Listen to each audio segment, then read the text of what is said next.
I still remember the way the room went silent when my daughter looked me straight in the eyes and said, "The best gift you could give me is to disappear from my life." It was her 35th birthday. Balloons, laughter, candles glowing, and suddenly every face turned toward me like I was the villain in a story I didn't even know I was part of. I didn't argue. I didn't cry. I just stood there holding the necklace I had brought for her and realized I had already lost my daughter long before that moment.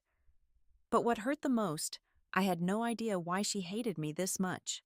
If you've ever loved someone who turned against you, tell me where you're watching from and what time it is right now. And if this story touches something in your heart, don't forget to like and subscribe, because sometimes the truth behind the pain is more shocking than the pain itself. I used to believe that if you loved your child enough, truly enough, that love would be returned someday. That belief carried me through the longest nights of my life. My name is Abigail Hernandez. I'm 62 years old, and for most of my life, I have been a mother before anything else. Before I was a woman with dreams, before I was someone who needed rest, before I was even someone who mattered to herself, I was Bella's mom. Her father died when she was 6. It was a sudden heart attack. One moment we were planning a weekend trip to Galveston, the next, I was standing in a hospital hallway trying to understand how a life could end so quietly while mine shattered so loudly. I didn't have time to grieve the way I should have. Because Bella needed me. I remember the night after the funeral. She crawled into my bed, her small fingers gripping my arm as if I might disappear too. She didn't cry. She just whispered, "You're not going anywhere, right?" And I promised her I wouldn't. I kept that promise. But I think somewhere along the way, she stopped keeping hers. Back then, money was tight. I worked as a night shift nurse at a hospital in Houston. 12-hour shifts that stretched into 14 when someone called in sick. I'd come home in the early morning exhausted down to my bones, but I'd still make her breakfast, braid her hair, and walk her to the bus stop. I learned how to sleep in pieces. 2 hours here, 30 minutes there. I missed birthday parties, school events. There were nights I held her report cards with trembling hands, apologizing for not being there while she smiled and said it was okay. And I believed her, because she was always such a good girl. Smart, kind, quiet. She loved drawing. I still have boxes filled with her childhood sketches, little stick figures holding hands always labeled Mommy and Me. Sometimes I wonder when those drawings stopped, or when I stopped noticing. As the years went on, I pushed myself harder. I picked up extra shifts, took certification courses. Eventually, I became a senior nurse, then a supervisor. The pay got better, but the hours didn't. Still, I kept going, because Bella had dreams. She wanted to study architecture. She used to sit at the kitchen table with graph paper sketching houses with wide windows and big open spaces. She'd tell me, "One day I'm going to design you the most beautiful home, Mom." And I'd laugh telling her she already had. What she didn't know was how much I had sacrificed to make that dream possible. There was a college fund. Every dollar I could spare, I put into it. Sometimes it meant skipping meals or wearing the same shoes for years. Sometimes it meant saying no to things I wanted, small things like a weekend getaway or even just a new couch. But it never felt like a sacrifice.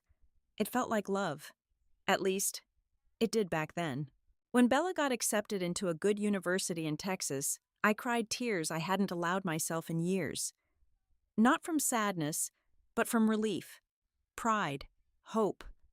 I thought, we made it. But something changed after that. It wasn't sudden. At first, it was small things. She stopped calling as often. Then when she did call, her voice felt distant, like she was somewhere else even when she said she was fine. When I asked about her classes, she'd give short answers. When I told her I missed her, she'd say, "I'm busy, Mom." I told myself it was normal. Kids grow up. They become independent. They build their own lives. That's what I wanted for her, wasn't it? So I gave her space. Maybe too much. There was one moment I can't stop replaying in my mind. It was during her second year of college. She came home for Thanksgiving. I had cooked everything turkey mashed potatoes, her favorite sweet potato casserole. I remember watching her sit at the table, scrolling through her phone, barely touching her food. "Is everything okay?" I asked. She looked up at me, and for a brief second I saw something in her eyes I didn't recognize. Resentment? "Yeah," she said. "Why wouldn't it be?" But her tone, it wasn't just distant, it was cold. I tried to brush it off, but later that night I overheard her talking on the phone in her room. "I can't wait to go back," she said. "I feel suffocated here." That word stayed with me. Suffocated. I had spent my entire life trying to give her space to breathe, and somehow I had become the thing she wanted to escape from.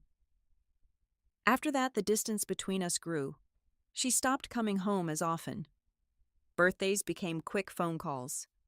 Holidays became optional. And when she graduated, she didn't even ask me to help her move. She said she had it handled. I told myself to be proud of her independence, but deep down something didn't feel right. Then she met Daniel Brooks. The first time I saw him, I remember thinking he seemed charming, confident, well-spoken, the kind of man who knew exactly what to say and when to say it. Bella seemed different around him. Not happier, just different, more guarded, more defensive. He would answer questions for her, sometimes cutting her off gently but firmly. And when I tried to talk to her alone, he always seemed to find a reason to stay close. I didn't like it, but I didn't want to be that mother. The controlling one, the one who pushes her daughter away by questioning her choices. So I stayed quiet, and maybe that was my biggest mistake. Because slowly, almost invisibly, Bella drifted further and further away from me. Until one day she wasn't just distant anymore. She was gone. Not physically, but emotionally, completely.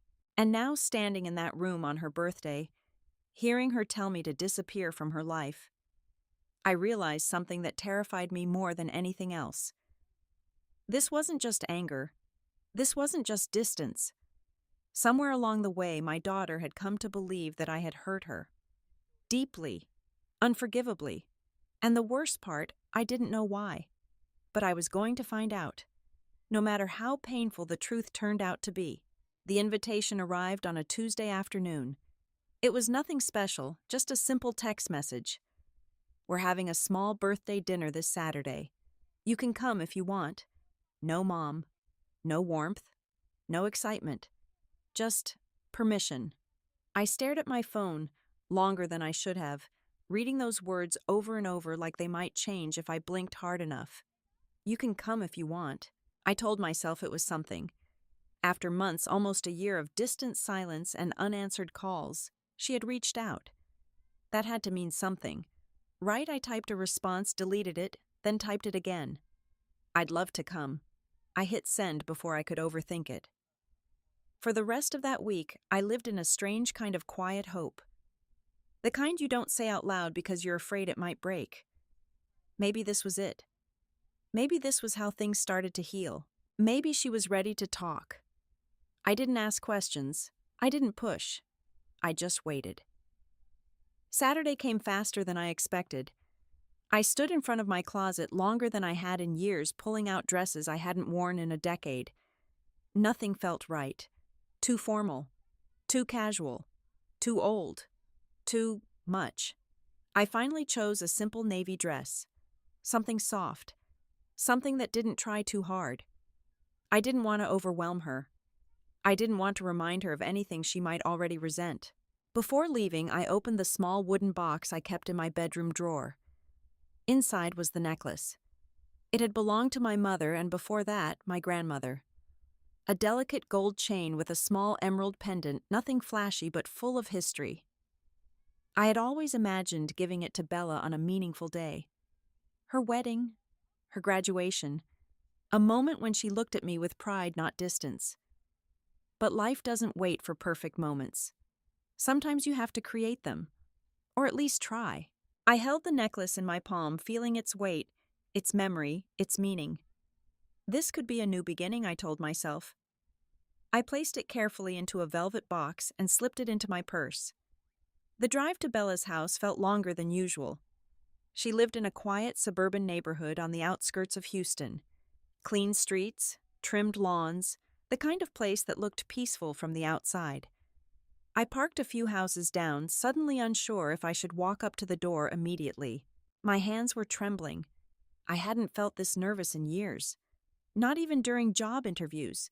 Not even when I was promoted. But this felt like I was about to step into something I didn't fully understand.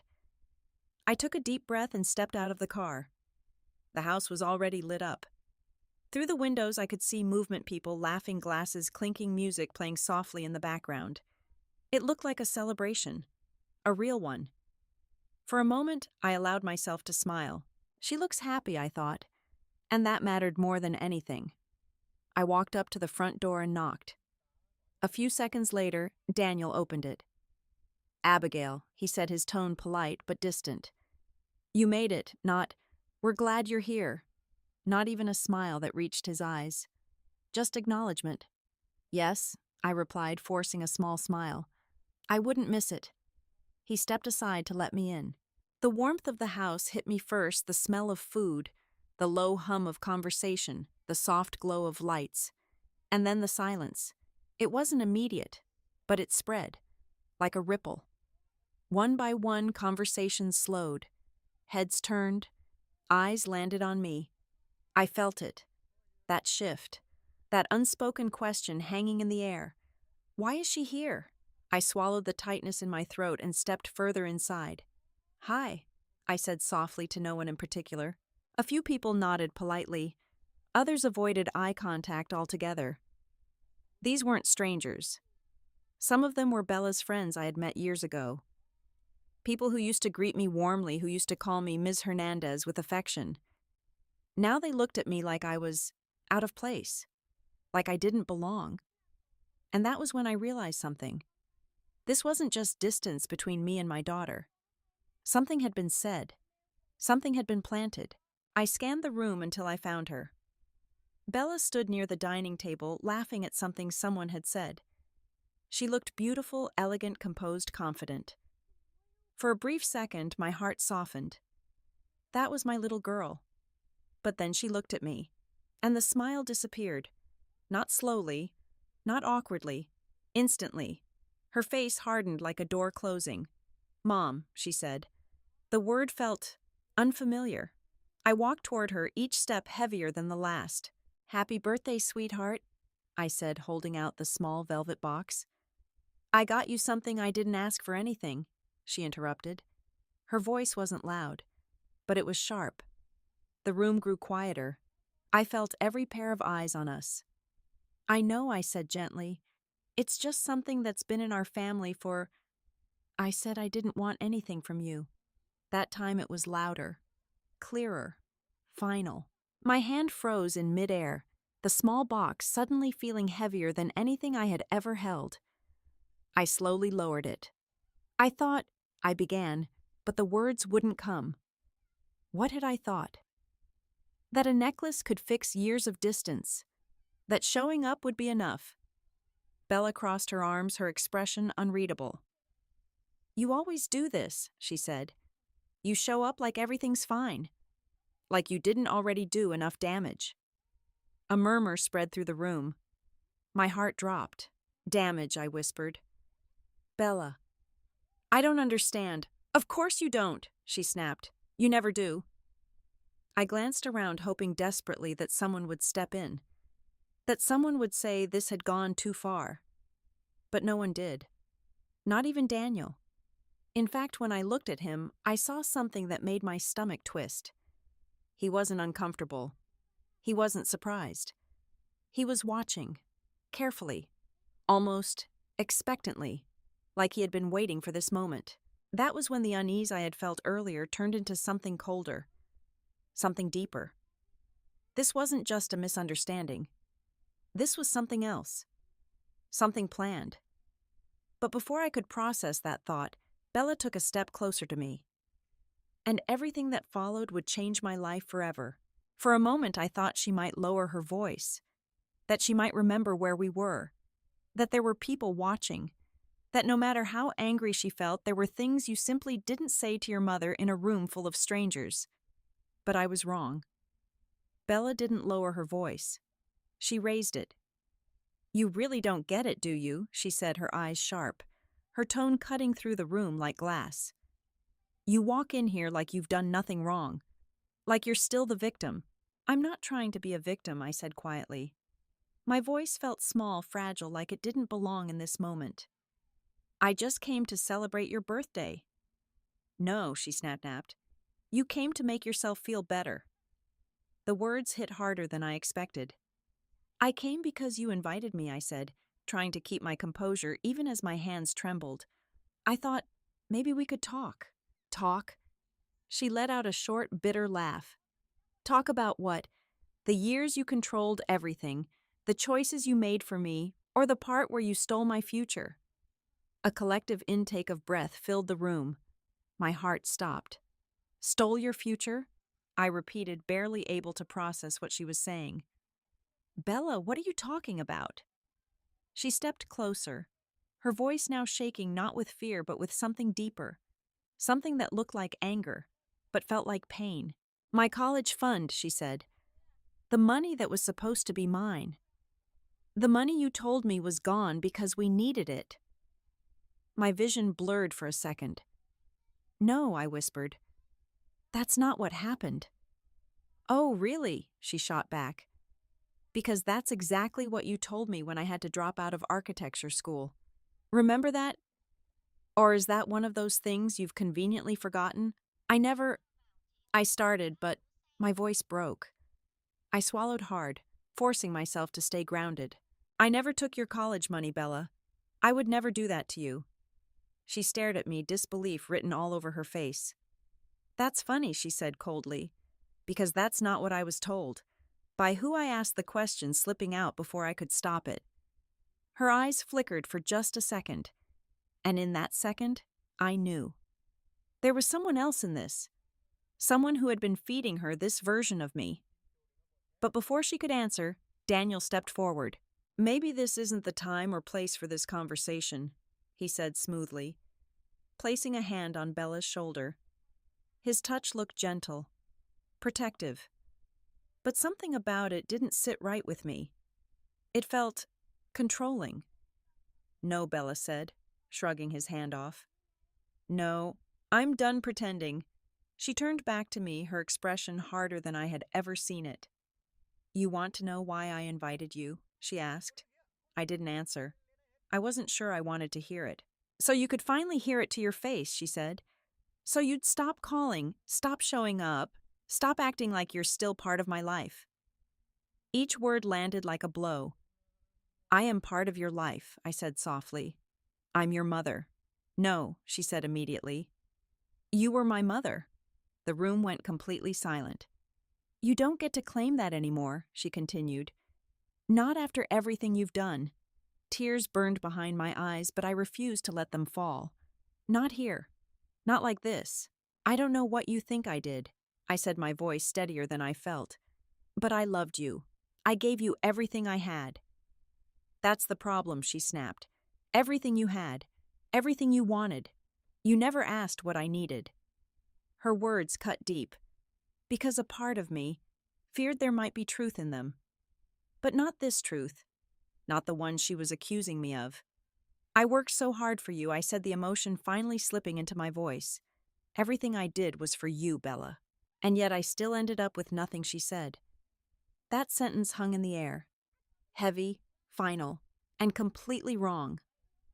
"You didn't end up with nothing," I said, my voice trembling now. "You had opportunities. You had a future. A future I had to rebuild from scratch," she interrupted, "because the one I planned was taken from me." I shook my head slowly. "No," I said, "that's not true. Something is missing here. Someone told you something that isn't right." Her eyes narrowed. "You're still doing it," she said. "Still blaming someone else. Still refusing to take responsibility." "I'm not blaming anyone," I said quickly. "I just want to understand." "You've had years to understand," she replied. "You just never cared enough to try. That one broke something inside me. Because I had tried. In every way I knew how. But none of it seemed to matter now." I looked around the room again. Every face was watching. judging. And for the first time in my life, I felt completely alone in a room full of people. Even my own daughter. Especially my own daughter. Bella took a deep breath as if preparing for something. And then she said it. The sentence that would echo in my mind long after I walked out of that house. "The best gift you could give me," she said, her voice steady, her eyes locked onto mine, "is to disappear from my life."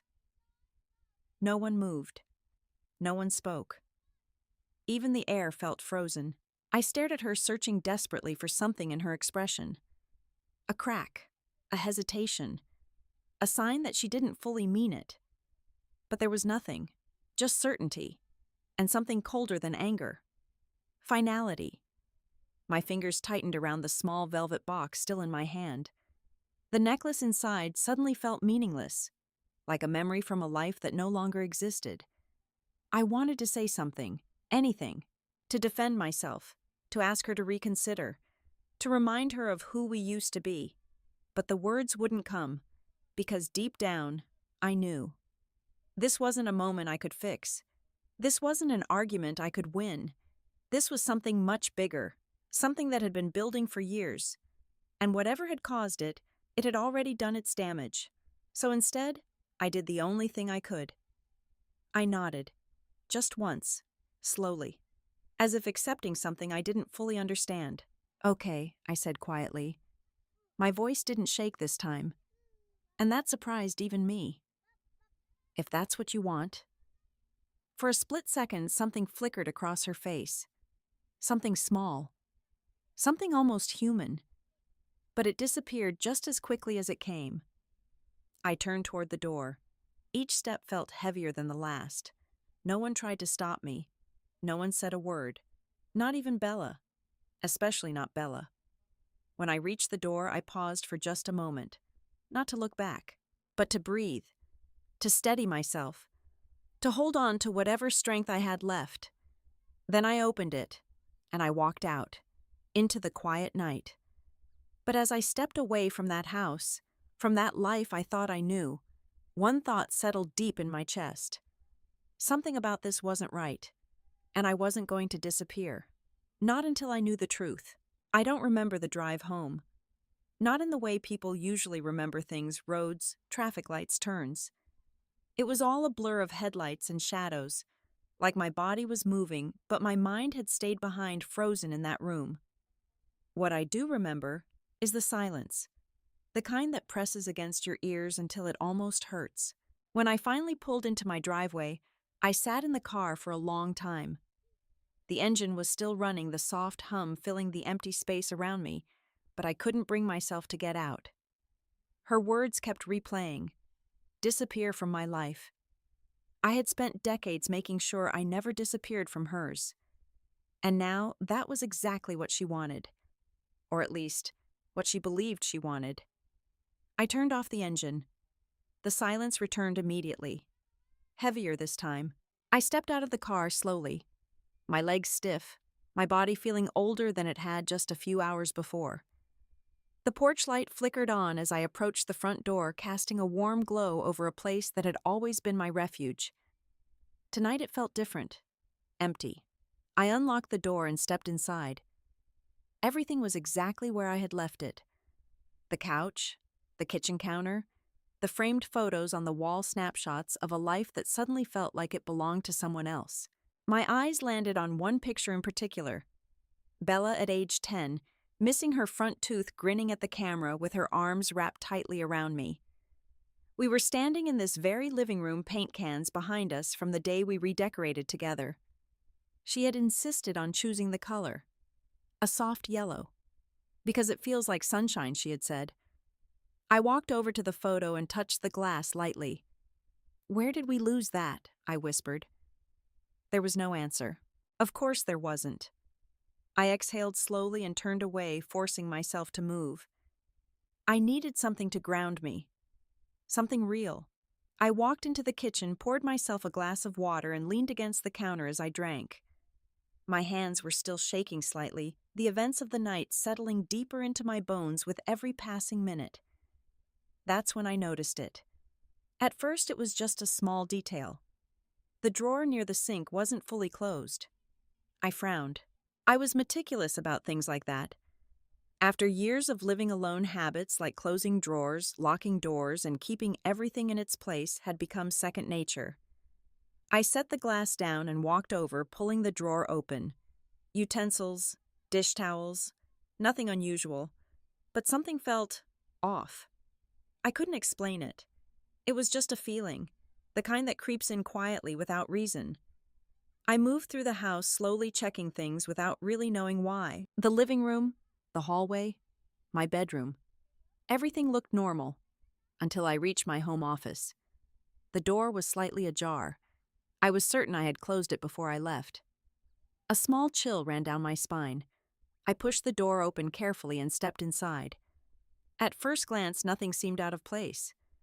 My desk was tidy, papers stacked neatly, the lamp exactly where I had left it. But then I noticed the file cabinet.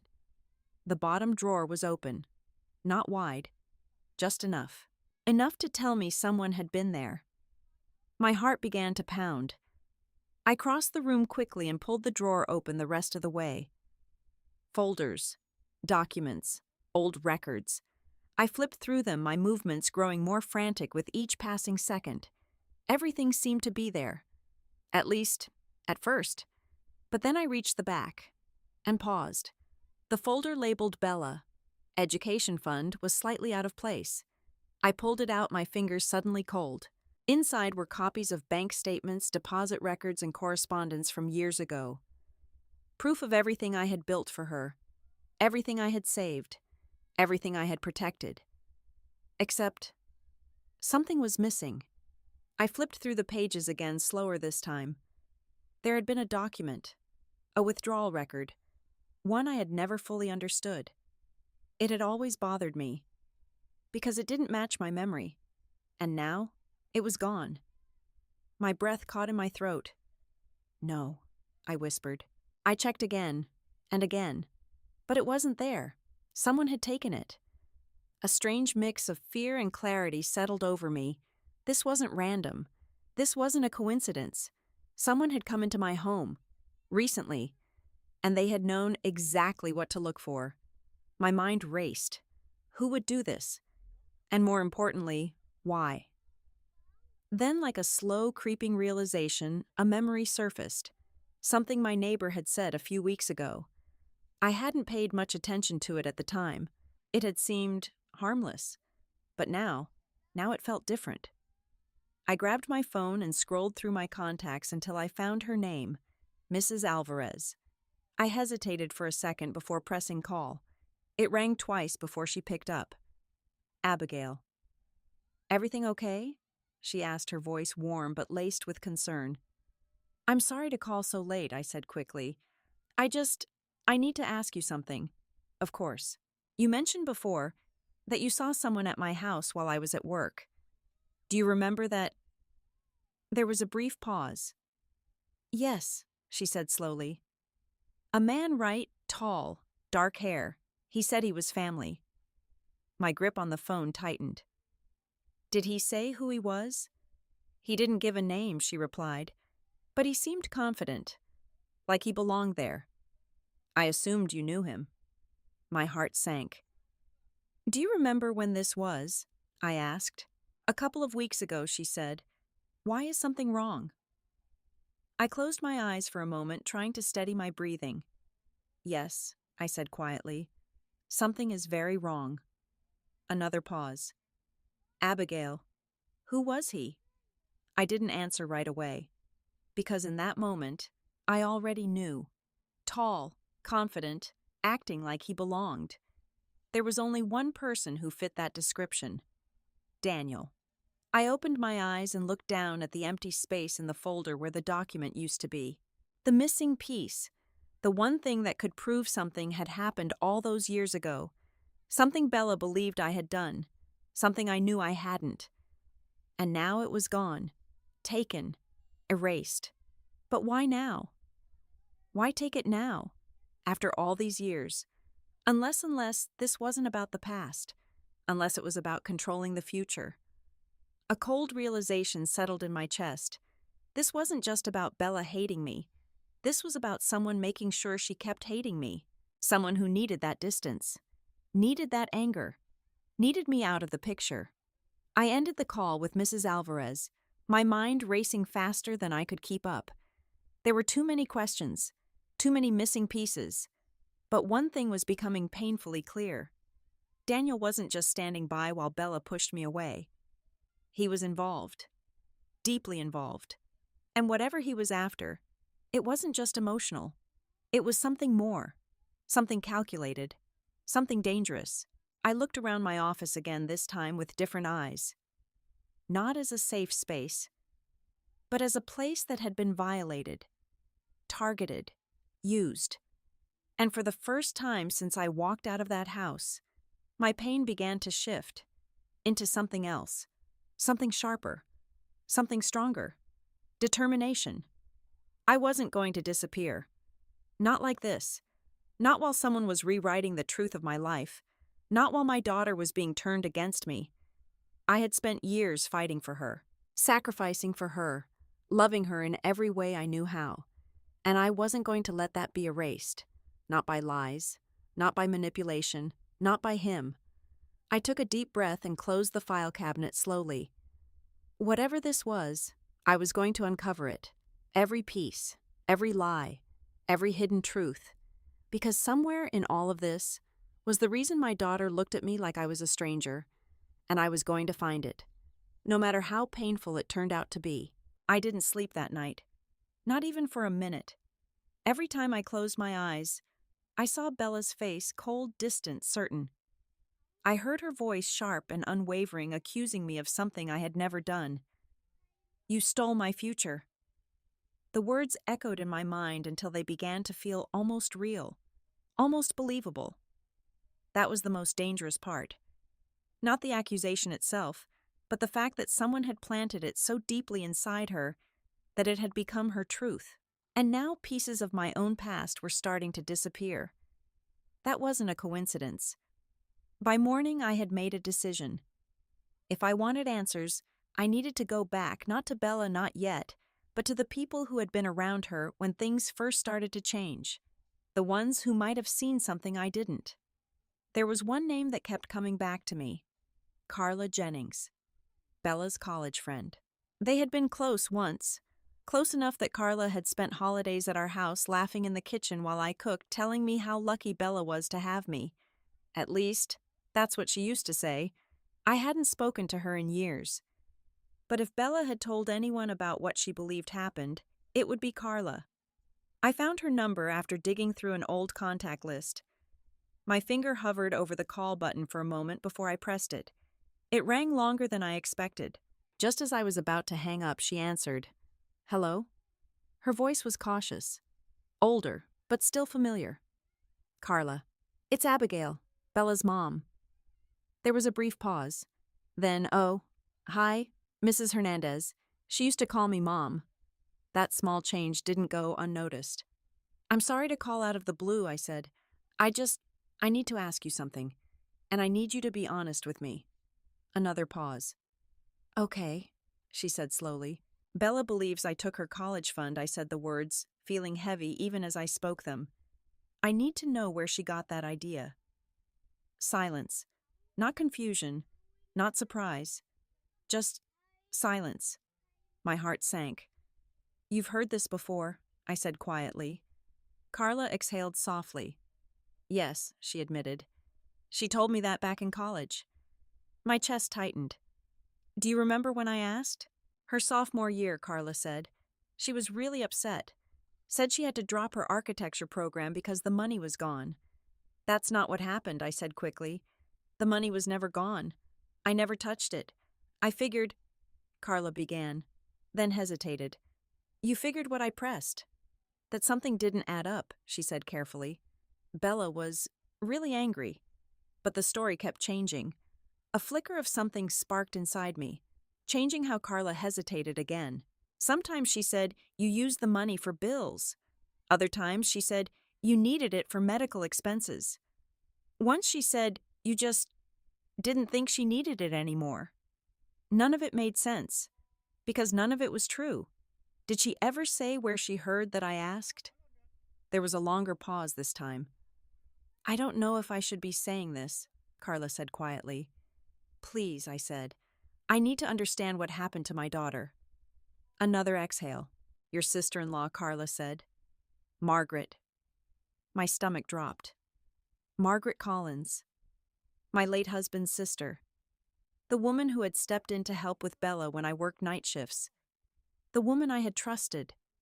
She told Bella that I asked my voice barely above a whisper. Carla nodded, at least I could hear it in her voice. Yeah, she said. Bella told me Margaret had explained everything to her, that she had seen the paperwork herself, that you had signed off on withdrawing the money. My hand tightened around the phone. That's not possible, I said. The only paperwork I ever saw, it didn't even make sense. The signature wasn't mine. I remember Bella saying something like that too, Carla said. At first she questioned it, but Margaret, she sounded convincing, like she had proof, or something that looked like proof. My mind raced back to the file cabinet, the missing document, the one with the strange withdrawal record, the one that could have been manipulated. Did Bella ever confront me about it? I asked, confusion creeping into my voice. No, Carla said. She said there was no point, that you would just deny it. My chest tightened painfully. So instead of asking me, she believed someone else. She started changing after that, Carla continued, pulling away, getting more defensive, like she had to protect herself. From me, I whispered, yes. The word landed softly, but it hurt more than anything Bella had said the night before, because this wasn't anger born from nothing. This was anger built on a foundation. A lie that had been carefully planted. How long did Margaret stay in touch with Bella, I asked. Even after she moved out, Carla said. They talked a lot. Phone calls, visits. I always thought it was nice. Like Bella had another adult she could trust. Another adult. Another voice. Another influence. And I had been too busy working, too exhausted, too trusting, to notice. I need to ask you one more thing, I said. Okay. Did Bella ever mention Daniel in connection with any of this? Carla paused. Not back then, she said. She didn't meet him until after college. That made sense. But it didn't mean he wasn't involved now. Because the timing, the missing document, the recent break-in, none of that was coincidence. Carla. I said, my voice steadier now, more focused. Thank you. You've helped me more than you know. I hope you figure this out, she said softly. Bella, she's not a bad person. She just believes something that isn't true. I know, I said. And for the first time since the party, I truly meant it. After we hung up, I sat in silence for a moment, letting everything settle. Margaret had planted the lie. But someone else was now maintaining it, feeding it, protecting it. And based on everything I had seen, that someone was Daniel. But why? That was the question that still didn't have an answer. What did he gain from turning Bella against me? What did he need me out of the picture for? My eyes drifted back to the empty space in the file. The missing document. The key piece of evidence. If that paper had been taken recently, then someone was trying to make sure I couldn't prove the truth.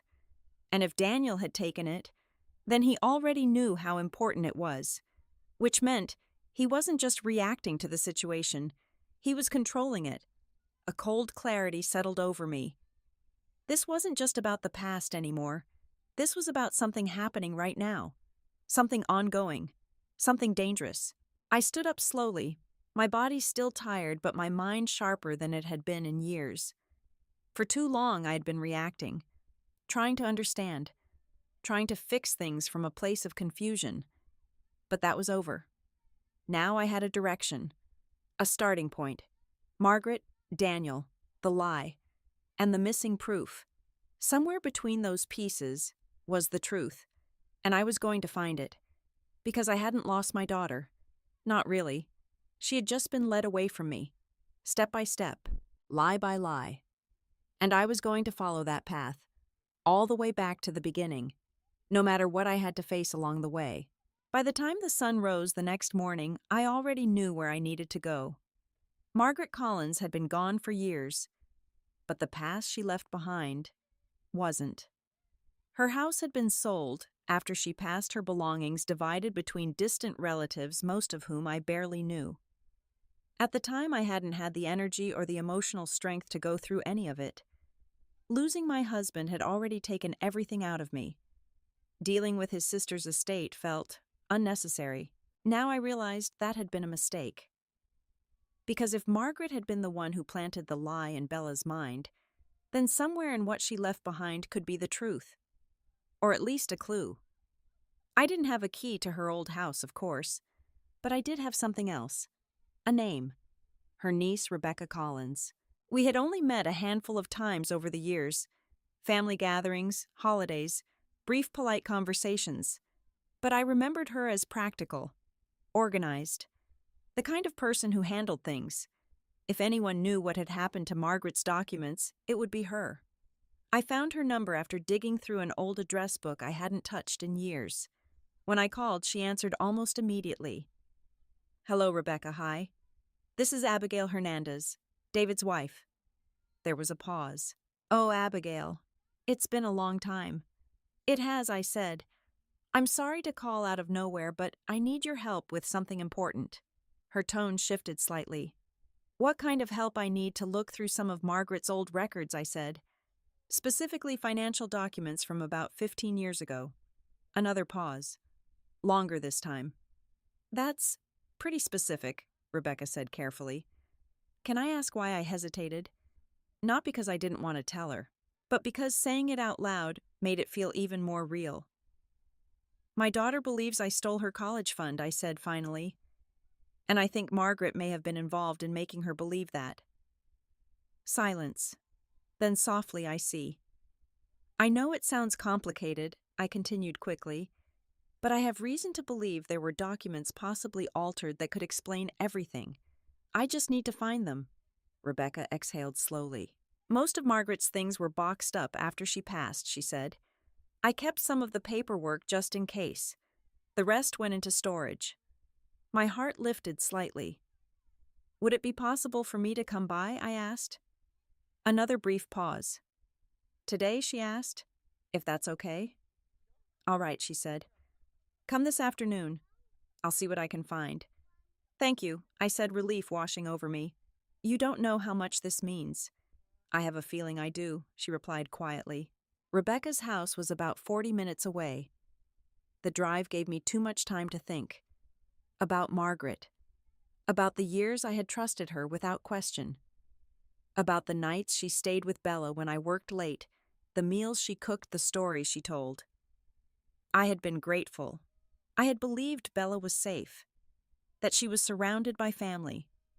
Now I wondered what had really been said during those quiet evenings. What conversations had happened when I wasn't there? What seeds had been planted, slowly, carefully, over time? By the time I pulled into Rebecca's driveway, my chest felt tight with a mix of anticipation and dread. I knocked on the door. She opened it almost immediately. "Abigail," she said, stepping aside. "Come in." Her home was neat, organized, everything in its place. She led me to the dining room where several boxes were already stacked neatly on the table. "I pulled what I had easy access to," she said. "The rest is in storage, but we can start here." "Thank you," I said again, my voice softer this time. We sat down across from each other, and I opened the first box. Inside were folders labeled in Margaret's neat handwriting. Medical records, bills, personal correspondence. I flipped through them carefully, trying to stay focused. Margaret kept everything Rebecca said, even things she probably didn't need to. That might have been the only reason I had a chance of finding anything. I moved to the second box. More documents, more records. Then near the bottom, I found something that made my breath catch. A folder labeled Bella, Education. My hands froze for a moment before I reached for it. "Do you mind?" I asked. "Go ahead," Rebecca said. I opened the folder slowly. Inside were copies of bank statements, withdrawal slips, notes, and then I saw it, the document.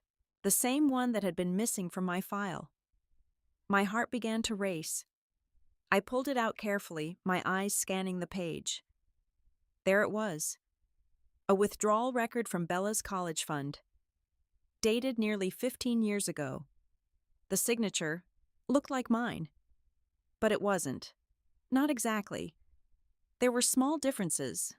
Subtle, but unmistakable to me. "That's not my signature," I said quietly. Rebecca leaned forward, studying the document. "Are you sure?" she asked. "Yes," I said firmly. "It looks like mine, but it's not. The way the A curves the spacing, it's off." I flipped the page over. And that's when I saw something else. A note. Handwritten. Not in my handwriting, not in Margaret's either, but familiar. I stared at it, my mind struggling to place it. Then it clicked. Daniel. I had seen his handwriting before, on birthday cards, on a thank you note he once sent me. The style was the same. Sharp, controlled, precise. My stomach dropped. "Rebecca," I said slowly, "do you know when this document was added to the folder?" She frowned slightly. "I'm not sure," she said. "Margaret organized most of this herself. I just kept it after she passed." I nodded, my thoughts racing. If this document was here, then it hadn't been destroyed. It hadn't been lost. It had been moved, removed from my house, and placed here, which meant someone had gone through both locations. Someone who knew exactly what they were looking for, and someone who wanted to control where this evidence existed. "Can I take a copy of this?" I asked. "Of course," Rebecca said. "Do you want to take the original?" I hesitated, then shook my head. "No, I think it's safer here. For now. Because if Daniel had taken it once, he might try to take it again." I carefully took photos of every page, making sure to capture every detail, every signature, every note, every piece of the puzzle. When I finally set the document down, my hands were shaking, not from fear, but from something else. Clarity. Because now I knew. Margaret had started it, but Daniel had continued it. He had access to this document. He had altered it, or at least used it. And he had made sure Bella would see it in a way that confirmed the lie, that I had stolen from her, that I had betrayed her, and now, years later, he was still protecting that lie, still using it, still making sure it kept me out of her life. Why? That question burned stronger than ever, because this wasn't just about the past. This was about something happening now, something he needed, something that required Bella to stay angry, to stay distant, to stay alone. I looked up at Rebecca. "Thank you," I said, my voice steady now. "You found what you needed?" she asked. "Yes," I said. "I think I found the beginning of the truth, but not the end. Not yet, because now I had proof. Not enough to confront Bella, not enough to undo years of damage, but enough to know I wasn't crazy, enough to know I hadn't imagined it, enough to know that someone had been manipulating this story for a long time, and that someone was still very much involved." As I drove away from Rebecca's house, one thought stayed with me. Daniel didn't just want me gone. He needed me gone.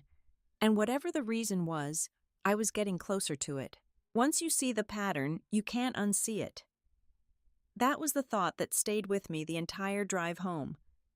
For years, I'd been trying to understand my daughter's anger as something emotional, something personal between us. A misunderstanding, a fracture in communication, maybe even a failure on my part.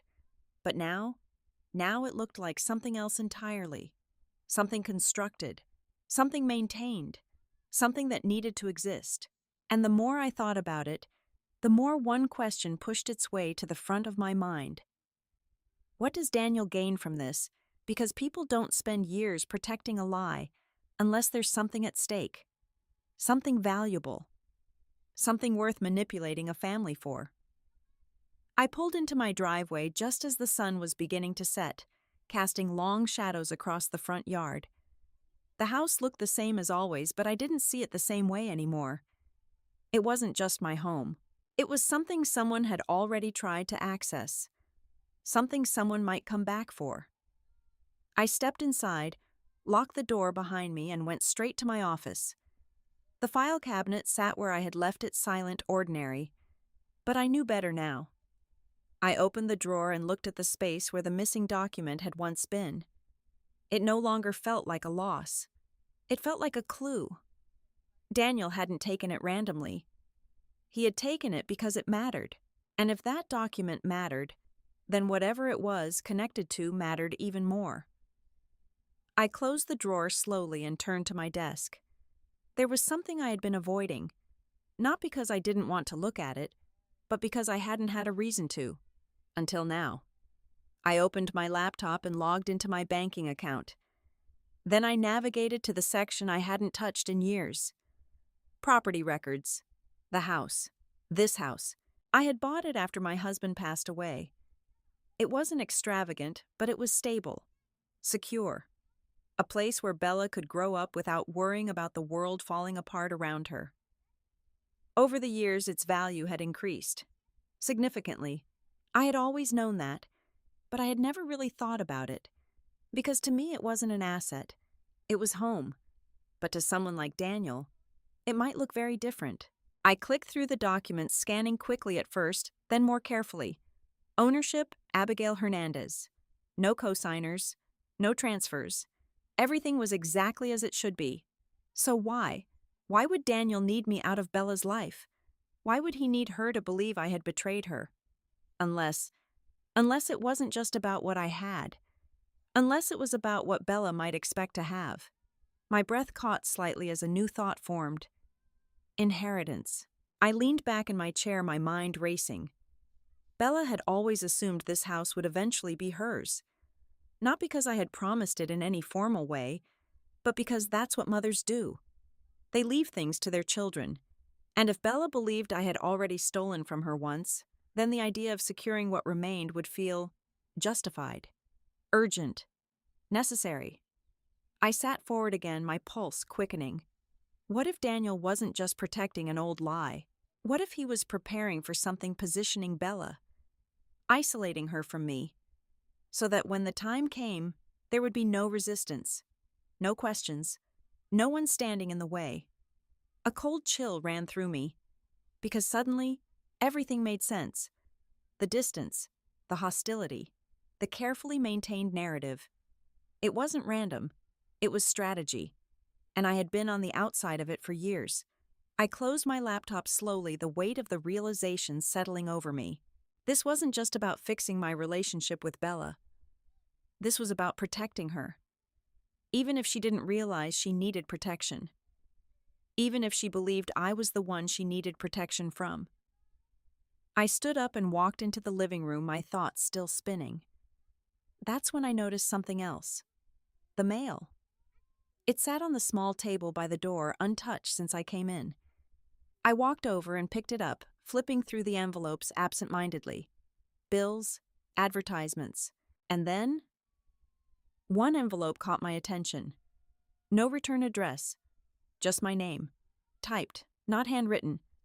A small knot formed in my stomach. I opened it carefully. Inside was a single sheet of paper. No greeting, no signature. Just one line. You should stop digging before you make things worse. My heart began to pound. I read it again and again. The words didn't change, but their meaning sank deeper with each repetition. This wasn't a coincidence. This wasn't random. Someone knew. Someone knew I was looking, and they wanted me to stop. A strange calm settled over me. Because fear would have made me stop. Fear would have made me step back, question myself, doubt everything I had begun to uncover. But this did the opposite. This confirmed it. I was on the right path. I folded the paper carefully and set it on the table. Then I reached for my phone. There was one person I needed to call. Someone who could help me take the next step. Angela Whitmore, I said when she answered. I need your help. Her voice was calm, professional.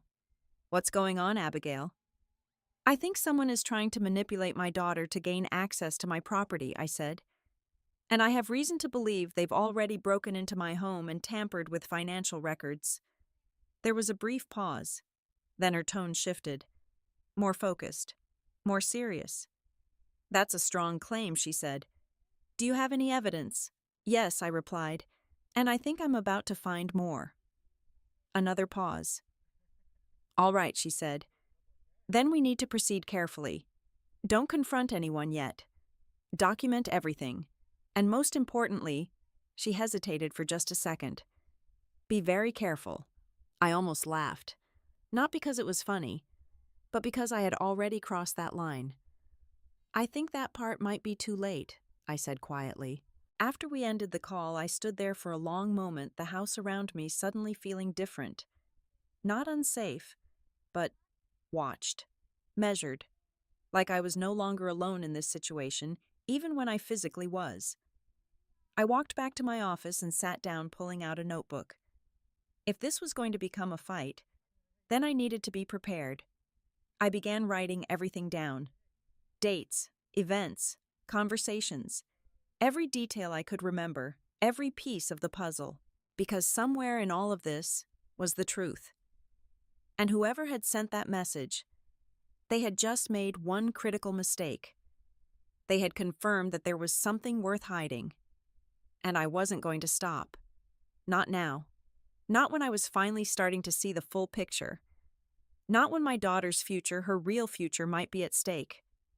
Daniel had been careful, calculated, patient. But so had I. For years I had endured, sacrificed, waited, and now it was my turn to act. The moment you decide to stop reacting and start observing, everything changes. That was the shift I felt the next morning. For years I'd been trying to understand Bella from a place of emotion, what she felt, why she pulled away, how I could fix it. But now I was looking at everything differently. Not as a mother trying to repair a relationship, but as someone trying to uncover the truth. And truth, I had learned, doesn't respond to emotion. It responds to evidence. I sat at my kitchen table with a cup of coffee that had long gone cold, my notebook open in front of me. Every page was filled with details, dates, conversations, names. Margaret, the false story, the missing document, Daniel's presence in my house, the anonymous warning. Each piece on its own might have been dismissed, but together they formed a pattern, a deliberate one. I picked up my phone and dialed Angela Whitmore again. This time I was ready. Good morning, she answered. Angela. I've organized everything I said, and I think we're dealing with more than just family conflict. I was hoping you'd say that, she replied calmly. Tell me what you have. I walked her through everything. From the moment Bella accused me, to the missing document, to the discovery at Rebecca's house, to the note I had received the night before. Angela didn't interrupt. She just listened. When I finished, there was a brief silence. Then she spoke. You're right to be concerned, she said. This isn't just emotional manipulation. This has legal implications. My grip tightened around the phone. What kind of implications? If someone forged financial documents, she said that's fraud. If they entered your home without permission and removed records, that's breaking and entering. And if they're attempting to influence your daughter's decisions for financial gain, she paused. That could escalate very quickly. A chill ran through me. I knew something was wrong, I said quietly, but I didn't realize it could go that far. Most people don't, Angela replied, because they don't want to believe someone close to them is capable of it. I exhaled slowly. So what do? We gather more evidence, she said, carefully, quietly, and we don't alert him that we're aware of what's happening. Him. She didn't say Daniel's name, but she didn't need to. I can do that, I said. I'll also start preparing legal protections, she continued. We may need to secure your assets, update your will, and potentially file for a protective order if things escalate. The word protective lingered in my mind, because this wasn't just about protecting my property anymore. It was about protecting my daughter, even if she didn't know it. After I hung up, I sat there for a moment, letting everything settle. Then I opened my laptop again. If Daniel had been this careful, this calculated, then he had made mistakes too. He had to. People like him always did. The key was finding them. I started with something simple. Social media. Bella didn't post much anymore, but Daniel did. Photos, updates, smiling pictures that painted a perfect life. But when you looked closely, there were cracks. I scrolled through months of posts paying attention to details most people would ignore. Locations, dates, people in the background. And then I saw it. A photo from 2 weeks ago. Daniel standing in front of a coffee shop, smiling, casual. But what caught my attention wasn't him. It was the reflection in the window behind him. A house. My house. My breath caught. The angle was subtle, but unmistakable. He had been there, recently, and he hadn't even realized he had captured it. I zoomed in, my heart pounding. There was no doubt. That was my front yard, which meant the day Mrs. Alvarez had seen someone at my house, he had been there, and he had taken a picture right after. Careless, overconfident. I saved the image immediately. Evidence. Real, undeniable evidence. A strange sense of clarity washed over me. This wasn't just suspicion anymore. This was proof. But it wasn't enough, not yet. Because I still needed to understand one thing. What was he planning next? Because everything so far, the lies, the manipulation, the break-in, it all pointed to something building. Something not yet finished. And if I wanted to stop it, I needed to know what it was. That thought stayed with me as the day went on, until something else occurred to me. Something I should have considered earlier. If Daniel was trying to isolate Bella from me, then he would also be trying to control her decisions. Financial decisions, legal decisions, important ones. I grabbed my phone again. This time I wasn't calling Angela. I was calling someone else. Someone Bella had mentioned once years ago. Her financial advisor. "Hello, this is Mark Delaney," a voice answered. "Hi, Mr. Delaney," I said. "My name is Abigail Hernandez. I believe you work with my daughter, Bella Brooks." There was a pause. "Yes," he said cautiously. "How can I help you?" "I have reason to believe someone may be influencing her financial decisions under false pretenses," I said. "And I'm concerned she may be asked to sign something she doesn't fully understand." Another pause. Longer this time. "I can't discuss client details," he said carefully. "I understand," I replied. "I'm not asking for information. I'm asking for awareness." Silence. Then quietly, "What kind of situation are we talking about?" I chose my words carefully. "One where trust is being manipulated," I said, "and where the consequences could be irreversible." He didn't respond right away, but I could feel the shift, the hesitation, the concern. "I'll keep an eye out," he said finally. "That's all I'm asking," I replied. After we ended the call, I set the phone down and leaned back in my chair. For the first time since all of this began, I felt like I wasn't just chasing the truth. I was getting ahead of it. Piece by piece, the picture was becoming clearer. Daniel wasn't just reacting. He was preparing, positioning, waiting for the right moment. And now, so was I. Because whatever he was planning next, I was going to be ready for it. Not as a victim, not as a confused mother, but as someone who finally understood the game being played and was no longer willing to lose. The hardest part about doubt is that it doesn't arrive all at once. It creeps in, quietly, softly, until one day you realize you don't fully trust the person standing right in front of you anymore. That was where Bella was. I didn't know it yet, not completely, but I could feel it. Something had shifted, and it started with a message she almost ignored. Bella had been standing in the kitchen staring at her phone while Daniel talked in the background about something she wasn't really listening to. Numbers, investments, plans for the future. He talked a lot about the future. Lately it seemed like that was all he cared about. Her phone buzzed again. An unknown number. She almost declined it. But something made her pause. Maybe it was the tone in his voice, too smooth, too rehearsed. Or maybe it was something deeper. A quiet instinct she hadn't listened to in a long time. She stepped away from the counter and answered, "Hello?" There was a brief silence. Then a young voice spoke. "Hi. Is this Bella?" "Yes," she said slowly. "Who is this?" "My name is Emily," the voice replied. "I'm Daniel's daughter." Bella froze. She had heard about Emily before. Brief mentions, vague explanations. "She doesn't really stay in touch," Daniel had said once. Complicated situation. Bella had never pressed for details. Now, she wished she had. "I didn't know he gave you my number," Bella said cautiously. "He didn't," Emily replied. "I had to find it." Something about that immediately set Bella on edge. "Why are you calling me?" she asked. Another pause. Then quietly, "Because I think you're in danger." Bella let out a small, incredulous laugh. "I'm sorry what I know how this sounds," Emily said quickly. "But you need to listen to me. Please." Bella glanced over her shoulder. Daniel was still talking, still focused on his laptop, unaware. Or pretending to be. "I'm listening," Bella said, lowering her voice. "My dad, he's not who you think he is," Emily said. Bella's expression hardened slightly.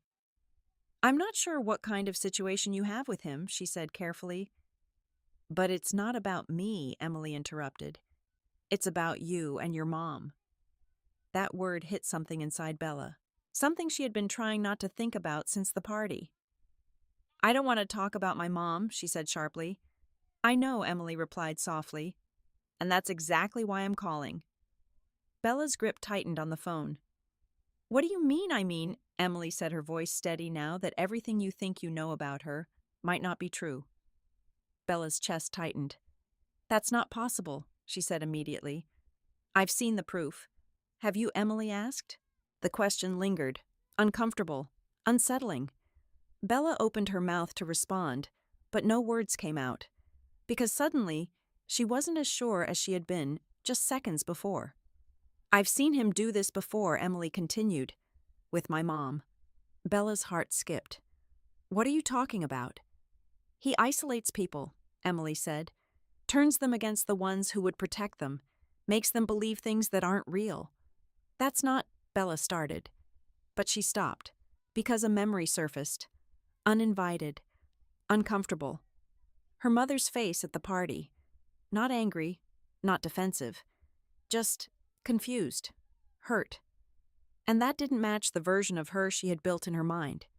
"She's lying," Bella said, but the words didn't sound as convincing as they used to. "I'm not asking you to believe me," Emily said. "I'm asking you to look at the facts." "What facts?" Bella asked, her voice quieter now. "Start with the money," Emily said. "The college fund." Bella's stomach twisted. "What about it? Did you ever actually see the transaction yourself?" Emily asked. "Or did someone show it to you?" Bella hesitated. "I saw the paperwork," she said. "From who?" Margaret Bella admitted. "And you trusted her?" Emily asked gently. "Yes," Bella said. "She was family." "So is your mom?" Emily replied. The words landed harder than Bella expected. I don't understand why you're telling me this," she said. "Because I heard him talking," Emily said. Bella's breath caught. "Talking about what?" "About you," Emily said. "About your house. Your mom's house." Bella's heart began to race. "What did he say?" "That it was only a matter of time," Emily replied. "That once everything was in place, you'd be ready to sign."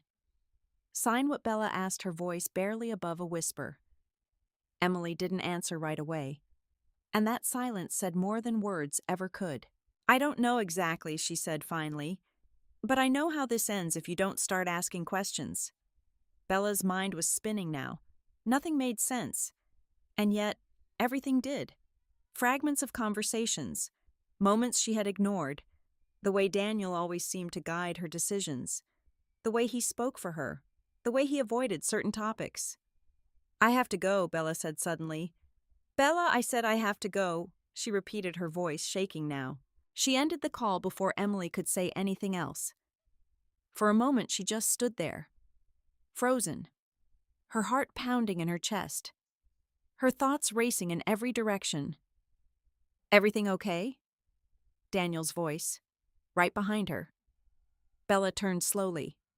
He was watching her, not casually, not with concern, but with something else. Something she hadn't noticed before. Something that made her stomach drop. Calculation. "Yeah," she said quickly, forcing a smile. "Just a wrong number." He studied her for a moment, then nodded. "All right," he said, turning back to his laptop. But the moment passed too quickly, too easily, and that was the problem. Because now, Bella was paying attention. And once you start paying attention, you start seeing things you can't unsee. She looked down at her phone again.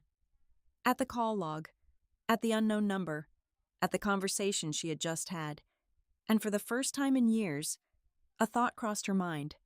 What if I've been wrong? It was small, fragile, barely there. But it was enough. Because doubt, once it begins, doesn't go away. It grows. And somewhere miles away, without knowing it, I felt it. That shift. That crack. The beginning of something breaking. And I knew. The truth was getting closer. If doubt is the first crack, then truth is the pressure that forces it open. I didn't know exactly when it happened, but I could feel it. Something had shifted, not in my world, but in hers. And I wasn't going to waste that moment. It started with a knock on my door. Unexpected. Soft but deliberate. I wasn't expecting anyone. Angela had told me to be careful to document everything to avoid unnecessary contact. So for a second, I just stood there in the hallway listening. The knock came again. This time a little firmer. I moved slowly toward the door and checked the camera feed on my phone. And that's when I saw her. A young woman, early 20s. Dark hair pulled back, nervous posture shifting her weight from one foot to the other. I didn't recognize her immediately, but something about her felt familiar. I opened the door cautiously. "Yes," I said. She looked up at me, her eyes searching my face. "Are you Abigail Hernandez?" she asked. "I am." She swallowed. "My name is Emily," she said. "I think we need to talk." It took less than a second for everything to click into place. Daniel's daughter. I stepped aside without another word. "Come in." We sat in the living room. She perched on the edge of the couch like she wasn't sure she was allowed to stay. I didn't push her. I just waited. Because sometimes people need space to say what they came to say. "I called Bella yesterday," she said finally. "I know," I replied. Her eyes widened slightly. "You do? I didn't know it was you," I said. But I could feel something had changed. She nodded slowly. "I didn't know if she'd listen," she admitted. "She didn't at first. But I think I planted something." "You did?" I said softly. "And that matters." She exhaled some of the tension leaving her shoulders. "I wasn't sure if I should come here," she continued. "But after what I heard, I couldn't just walk away." "What did you hear?" I asked. Her expression tightened. "My dad," she said. "Talking on the phone. He didn't know I was in the house." I leaned forward slightly. "What did he say?" She hesitated, then reached into her bag and pulled out her phone. "I recorded part of it," she said. My heart skipped. "Can I?" She nodded and handed it to me. I pressed play. At first there was just static, then Daniel's voice. Clear, confident. "She's almost there," he was saying. "She just needs one more push." A second voice responded, but it was too faint to make out. "I've already taken care of the paperwork," Daniel continued. "Once she signs, the rest is easy." My grip tightened on the phone. "What about the mother?" the other voice asked faintly. A pause. Then Daniel laughed. A quiet, dismissive sound. "She's already out of the picture," he said. "The daughter won't even talk to her." My chest tightened. "She won't question anything," he added. "She thinks her mother already screwed her over once. This just feels like taking back what's hers." The recording ended. Silence filled the room. But it wasn't empty. It was heavy, real, undeniable. I handed the phone back slowly, my hands steady despite the storm inside me. "That's enough," I said quietly. Emily nodded. "I have more," she said. "Not recordings, but things I've seen. Tell me." She took a deep breath. "He did this to my mom," she said. "Different details, same pattern. He convinced her that her family was against her, that they didn't support her, that she had to rely on him." My stomach twisted. And then I asked. "And then he started making decisions for her," Emily said. "Financial ones, legal ones, things she didn't fully understand. I already knew where this was going." And when she tried to question it, Emily's eyes darkened. "He made her feel like she was crazy," she said. "Like she was the problem. Like she was ungrateful." I closed my eyes for a moment, because I could see it. I could see Bella in that position, confused, doubting herself, holding on to the one person she believed she could trust. "I didn't realize he was doing it again," Emily continued. "Not until I overheard that call." "And now you do," I said. She nodded. "And I couldn't let it happen again." I studied her for a moment. "You're very brave," I said. She shook her head. "No," she said softly. "I just didn't want someone else to lose everything like my mom did. That wasn't bravery born from confidence. That was bravery born from experience and pain. I understood that. More than I wanted to." "What does he want?" she asked suddenly. I leaned back slightly. "The house," I said, "and whatever else he can get once Bella is isolated enough to sign things without question." Emily's jaw tightened. "That sounds like him." I nodded. "He's been preparing this for a long time," I said. "Long before I realized what was happening." "And now?" she asked. "Now," I said, "we stop him." The words felt solid, certain. For the first time since this began, I wasn't just reacting. I was planning. Emily looked at me, something like hope flickering in her eyes. "What do you need me to do?" she asked. I considered the question carefully. "Stay close to Bella," I said. "But don't push too hard. Let her come to her own conclusions." She nodded. "I can do that. And if you hear anything else," I added, "anything at all, you tell me immediately." "I will." We sat in silence for a moment. Not awkward, just heavy with everything that had been said. "You know," Emily said quietly, "she still cares about you." My chest tightened. "I know," I said. "That's why this hurts so much. She just doesn't know what's real anymore," Emily added. Neither did I for a long time. But now the lines were becoming clearer. The lies, the manipulation, the truth. It was all starting to separate. And once that happened, there was no going back. I stood up slowly. "Thank you," I said. "For what?" "For choosing to do the right thing," I replied. She gave a small, uncertain smile. "I just hope it's not too late." I looked at her, then at the phone still in her hand, at the evidence, at the truth. "It's not," I said firmly, "because now we had something we didn't have before. Proof.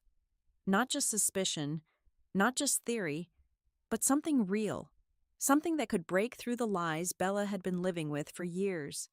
And once she saw it, really saw it, everything would change. For her, for me, for all of us, but especially for Daniel.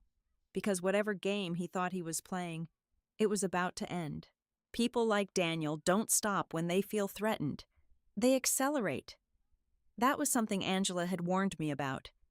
If he senses control slipping, she said during our call that morning, he'll try to secure whatever he can fast. And she was right. Because 3 days after Emily came to my house, Daniel made his move. It started with a message Bella almost didn't send. "We're having dinner Sunday. You should come." No apology, no explanation, just an invitation. But this time, it felt different.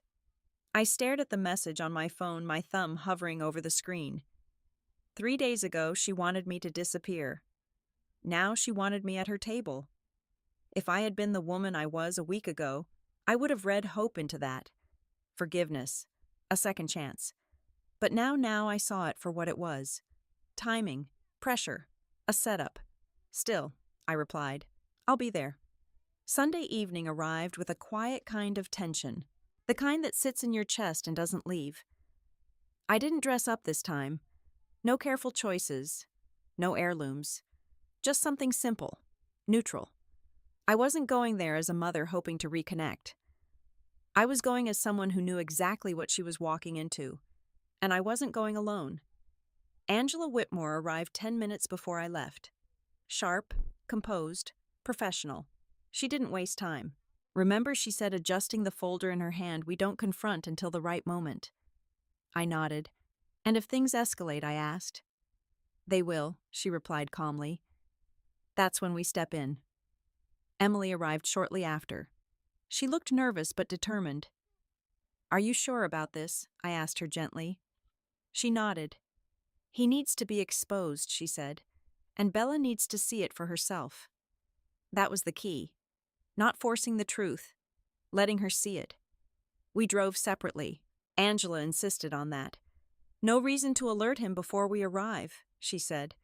By the time I pulled into Bella's driveway, the sun had already set. The house was lit up again, just like the birthday night.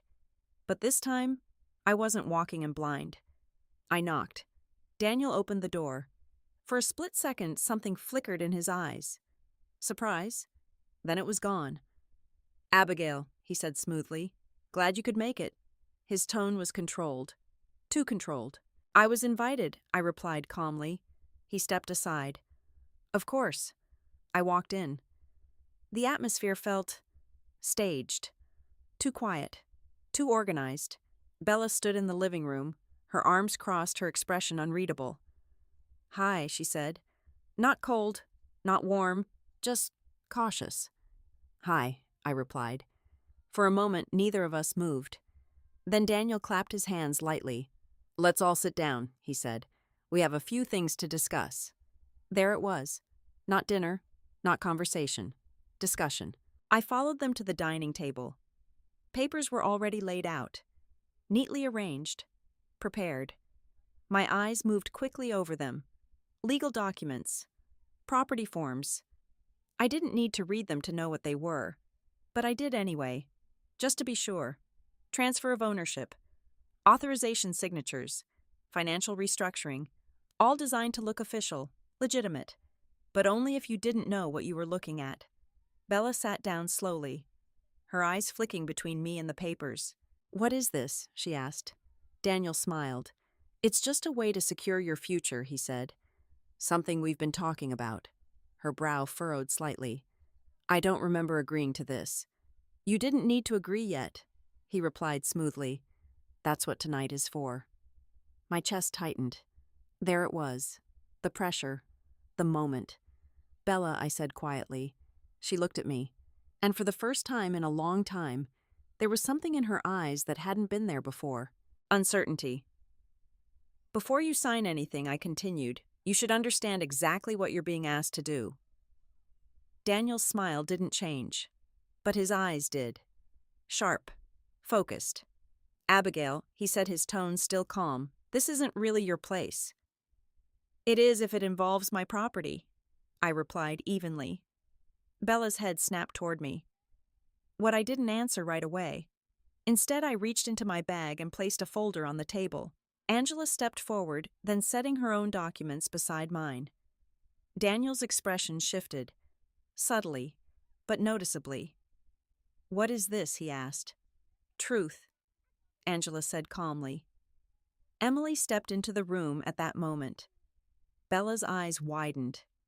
Emily Daniel froze. For the first time, completely. What is she doing here? He asked, his voice no longer as smooth. Emily didn't answer him. She looked at Bella. You need to hear this, she said. The room went still. Bella looked between all of us, confused, overwhelmed. What is going on? She asked. Angela opened the folder and slid a document across the table. Before you sign anything, she said you should see this. Bella hesitated, then picked it up. Her eyes scanned the page. The signature, the notes, The details. This is, she whispered. The original withdrawal record from your college fund, I said. Her head snapped up. But you. I didn't take it, I said firmly. And that's not my signature. Daniel let out a small laugh. This is ridiculous, he said. You're really going to believe this now? No, Angela replied. She's going to believe evidence. She placed another document on the table, then another. Emails, records, comparisons, and finally, Emily's phone. Play it, she said softly. Bella's hands trembled as she pressed the screen. Daniel's voice filled the room, clear, undeniable, talking about her, about the plan, about the house, about me. Bella's face went pale. No, she whispered. Daniel stood up abruptly. This is taken out of context, he said quickly. You don't understand. Sit down, Angela said sharply. And for the first time, he didn't have control. Bella looked at him, really looked. Not with trust, not with love, but with something else. Recognition. What did you do? She asked, her voice shaking. Bella. What did you do? She repeated. He didn't answer. Because there was nothing left to say. The truth was already there. In front of her. Unavoidable.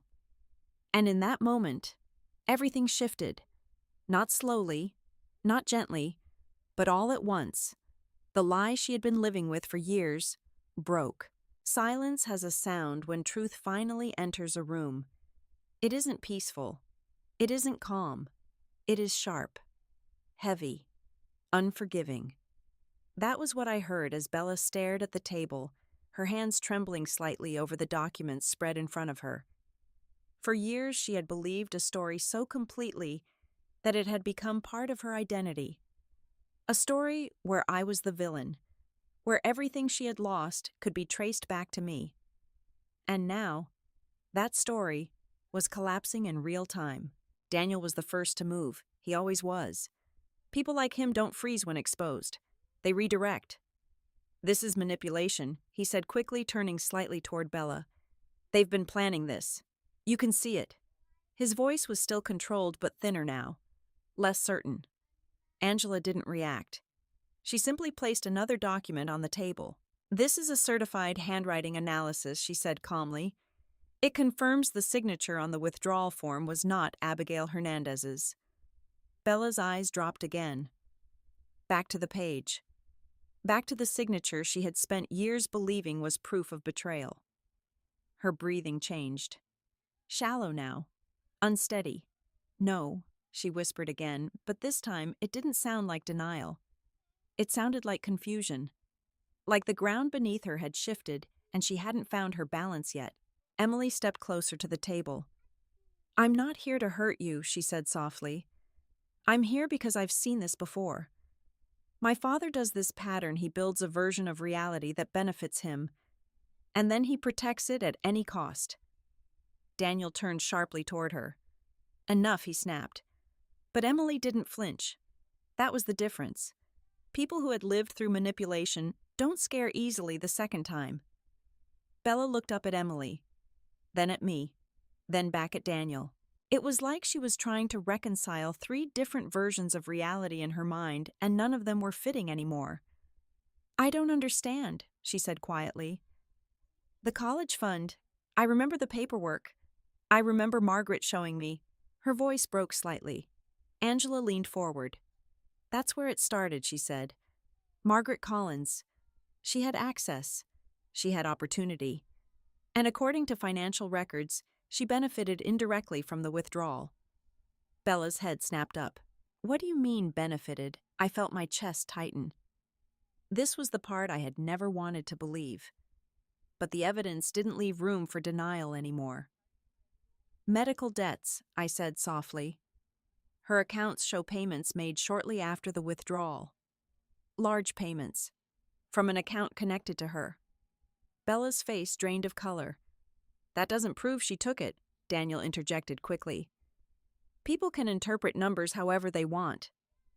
Angela turned toward him slowly. And yet she said your involvement appears in multiple digital communications around the same time frame. She placed a printed email on the table. Bella leaned forward instinctively. Her eyes scanned it, then stopped. Her breath caught. Because there it was. Daniel's name. His phrasing. His timing. Clear. Intentional. Bella looked up at him. And for the first time since this started, she didn't look confused anymore. She looked betrayed. Did you know? She asked quietly. Daniel hesitated. That hesitation said everything. I was trying to protect you, he said finally. That sentence. That exact sentence. I had heard it in different forms my entire life. People like him always say it, because it reframes control as care. But Bella wasn't listening to the words anymore. She was watching him, really watching him, for cracks, for inconsistencies, for truth. You told me she stole from me, Bella said, her voice trembling now. You told me she ruined my future. I told you what I believed. No, she interrupted sharply. You told me what you wanted me to believe. The room went still again. This silence felt different. Not heavy with accusation, but with realization. Daniel exhaled slowly, running a hand through his hair. This is getting out of hand, he said. We don't need to do this right now. But Bella didn't move. She didn't back down. Answer me, she said. Her voice wasn't loud, but it was firm, stronger than I had heard it in years. Did you manipulate what I believed about my mother for the first time? Daniel didn't have an immediate answer. And in that gap, everything changed. Because silence, when used against a manipulator, becomes evidence. Emily stepped forward again. He did this to my mom too, she said quietly. Same pattern, same escalation, same isolation. Bella turned toward her. Slowly. What happened to your mom? She asked. Emily swallowed. He made her doubt everyone except him, she said. And when she tried to leave, she had nothing left that felt stable. Bella's face tightened. I could see it happening now. The collapse of certainty. Not just anger, not just betrayal, but understanding. The dangerous kind. The kind that cannot be reversed. Bella turned back to Daniel. And for the first time, she didn't ask him to explain. She asked something else. Did you ever actually care about me? She whispered. That question landed harder than anything else in the room, because it stripped away strategy. It stripped away excuses. It stripped everything down to its core. Daniel opened his mouth, but nothing came out. And that silence was the answer. Bella stepped back slightly, like something had physically hit her. Her eyes filled, but she didn't cry yet. Not fully. Not until she understood everything. She looked at me, and I didn't move forward. I didn't speak. I just let her see me. Not as an accusation, not as a victim, but as her mother. Still standing. Still here. Still waiting. Her voice broke. Mom, that word. After everything. After years of distance. After hatred. After silence. It didn't feel natural. It felt like something she had forgotten how to say. I didn't, she started, then stopped. Because the truth was too big for sentences now. I know, I said softly. Not forgiveness, not resolution, just understanding. Because I could see it now. She hadn't been hating me. She had been surviving a version of reality that wasn't real. And that realization was more painful than anger. Daniel stepped back slightly. Not toward her, not toward me, but toward the door. Because he understood something now. The room was no longer his. The narrative was no longer his. And most importantly, Bella was no longer his. Angela moved subtly, positioning herself between him and the exit. Don't, she said calmly. Not a threat. Just certainty. Bella didn't look at him anymore. She looked at me. And for the first time in years, her expression wasn't hatred. It was grief. And beneath it, something fragile. Something broken. something that might still be rebuilt. I don't know how to fix this, she whispered. I stepped forward then, slowly, carefully, not closing distance too quickly, not forcing anything, just present. We start with the truth, I said. And for the first time in a long time, she didn't pull away. After the truth comes out, people expect relief. They think the hardest moment is the revelation, but it isn't. The hardest moment is what follows when everything you believed about your life has to be rebuilt from nothing. That was where Bella was now. She sat at the edge of the dining table, her hands loosely clasped together, staring at a space that no longer made sense to her. The documents were still there. The evidence was still there. Daniel was still there. But nothing felt the same anymore. Not even the air. Angela stood quietly near the doorway, keeping her distance but staying ready. Emily remained near the side of the room, her presence steady but gentle, like someone who understood what it meant for reality to collapse in front of you. Daniel, on the other hand, had gone quiet. Not the confident quiet from before. This was different. This was the silence of someone who has lost control but hasn't fully accepted it yet. Bella finally spoke. Her voice was low, unsteady. If this is true, she said, not looking at anyone in particular, then everything I've believed for years was wrong. No one interrupted her, because this wasn't a moment that needed correction. It needed space. I took a careful step forward. Bella, I said softly, you don't have to solve everything right now. She shook her head slightly. No, she whispered. I think I do. Her eyes lifted slowly, first to me, then to Emily, then finally to Daniel. And when she looked at him, there was nothing left of certainty, only questions. Did you know about the money? She asked him again. Daniel sighed, rubbing his jaw as if he was tired of the situation rather than responsible for it. Bella, I already explained. No, she interrupted sharply. Don't explain. Just answer. That was new.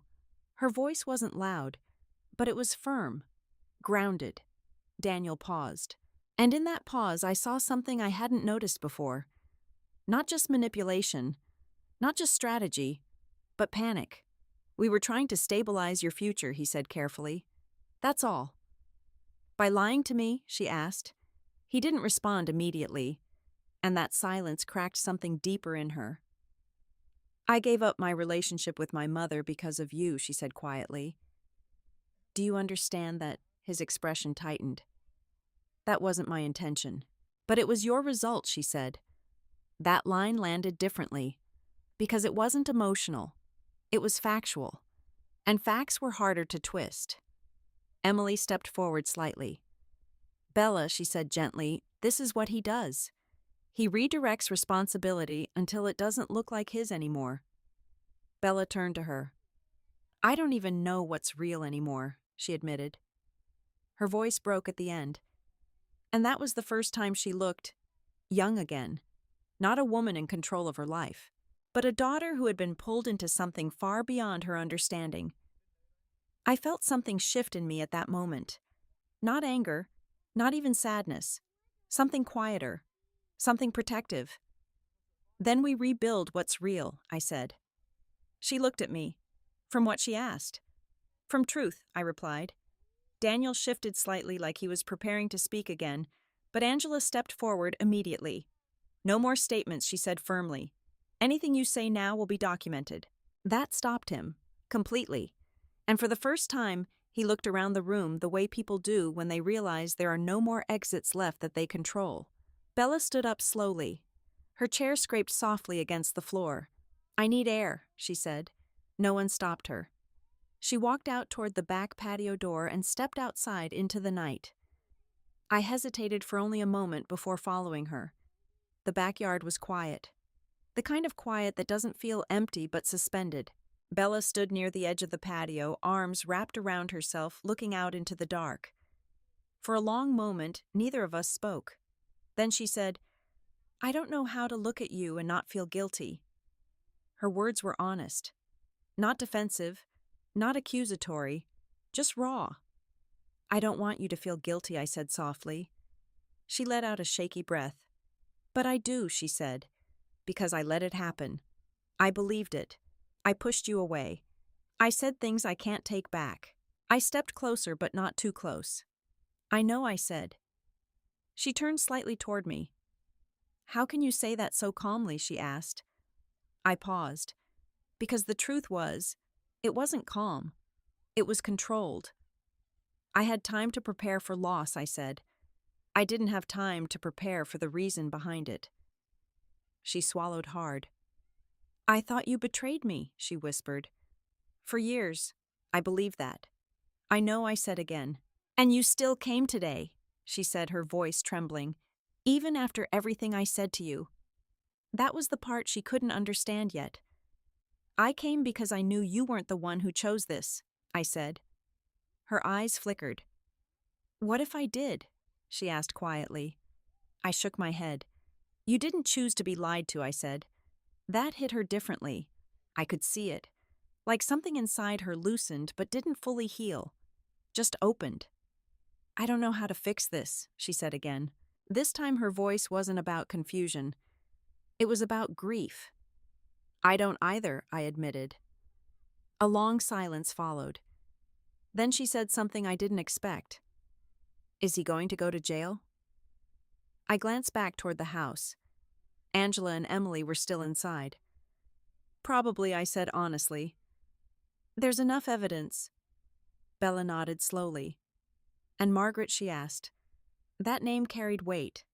Not just legal. Emotional. She's already gone, I said softly. But what she did still matters. Bella closed her eyes for a moment. I don't know what I'm supposed to feel, she said. You don't have to know yet, I replied. She opened her eyes again. And for the first time that night, they weren't hardened. They were human. I don't hate you, she said suddenly. My chest tightened. I never thought you truly did, I said. She looked at me for a long moment. I just didn't know where else to put everything I was feeling, she admitted. That was the most honest thing she had said in years. And I understood it more than she realized. Sometimes, I said gently, people give their pain a direction, even if it's the wrong one.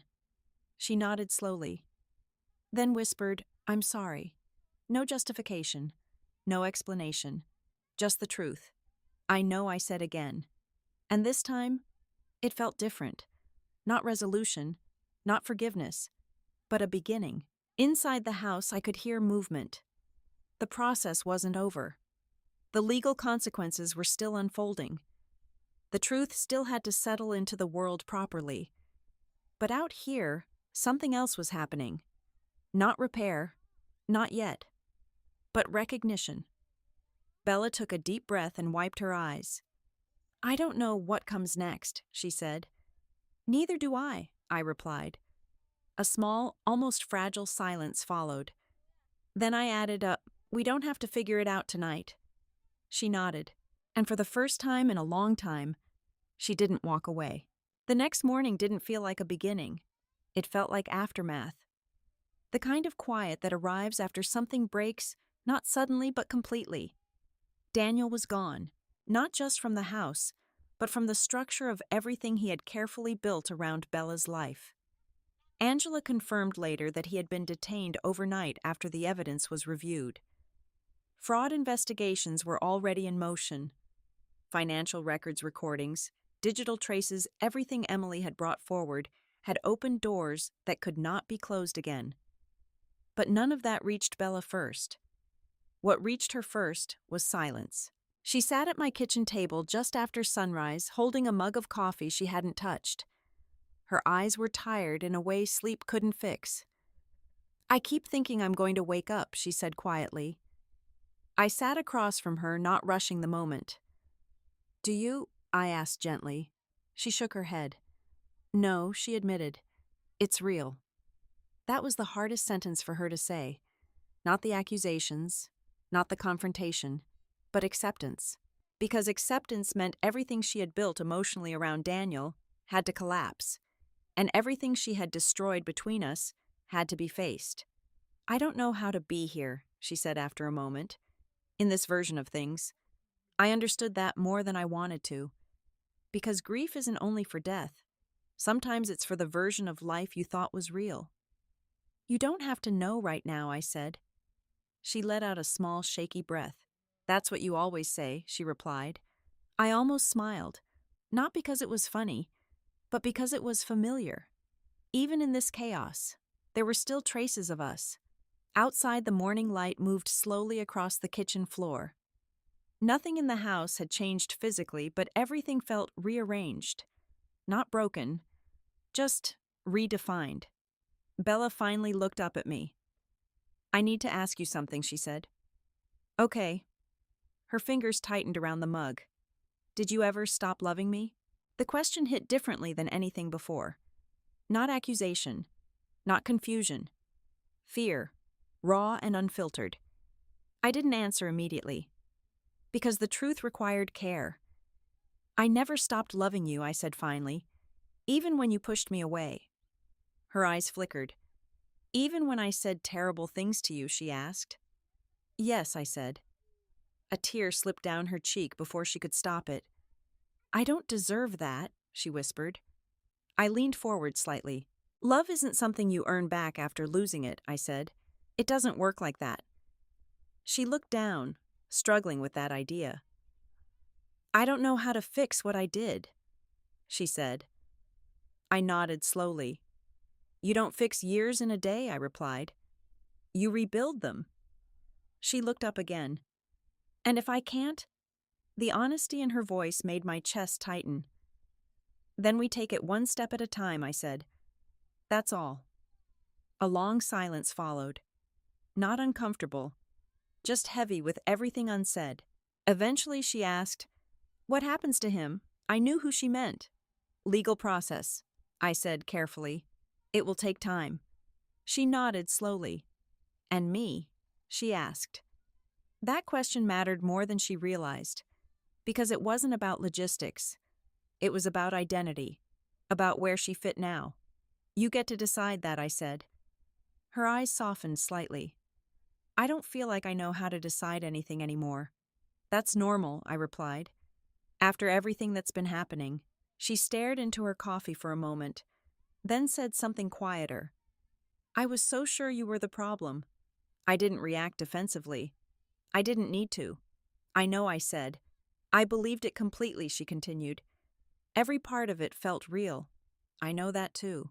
Her hands trembled slightly. I don't know how to live with that, she admitted. This time I paused longer before answering. Then don't try to live with all of it at once, I said. Start with what's true right now. She looked up. And what is that? I met her eyes. That I'm here, I said. And you're here. And we're both still standing. Something in her expression softened. Not fixed, not healed, but less alone. Later that afternoon, Emily arrived quietly at the door. She didn't come in immediately. She stood there for a moment as if unsure whether she still belonged in this part of the story. Bella saw her first, and for a second, neither of them spoke. Then Bella said softly, You were right. Emily didn't smile. She just nodded. I wish I wasn't, she said. That honesty mattered more than comfort, because none of this had been easy for any of us. We all sat together in the living room that afternoon, not as a confrontation anymore, but as people trying to understand what came after truth. Angela called later that day with updates. Proceedings were moving forward. Evidence was strong. Daniel's control over the situation had collapsed completely. But none of that felt like victory. Not really. Victory implies someone wins. This felt more like survival.